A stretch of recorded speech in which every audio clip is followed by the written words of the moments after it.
बिस्मिल्लाहिर्रहमानिर्रहीम। अस्सलाम वालेकुम मोहतरम नाज़रीन।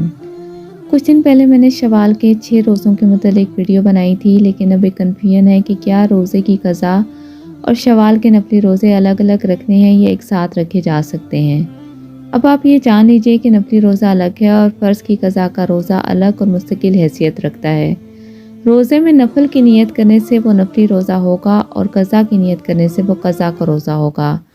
एक रोज़े में नफल और क़ज़ा दोनों की नीयत नहीं कर सकते हैं, लिहाजा शवाल के 6 रोज़े हों या ज़िलहज्जा या आशूरा के रोज़ों के साथ क़ज़ा रोज़ों की अदायगी की नीयत करना सही नहीं है।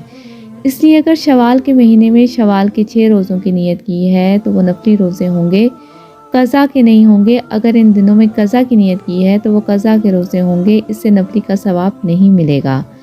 अगर ये गुमान हो कि शवाल के रोज़े रखने के बाद में क़ज़ा रोज़े रखना मुश्किल होगा, तो पहले क़ज़ा रोज़े रखने चाहिए। बसूरत दीगर शवाल में नफली रोज़े रख लें और फिर क़ज़ा कर लें।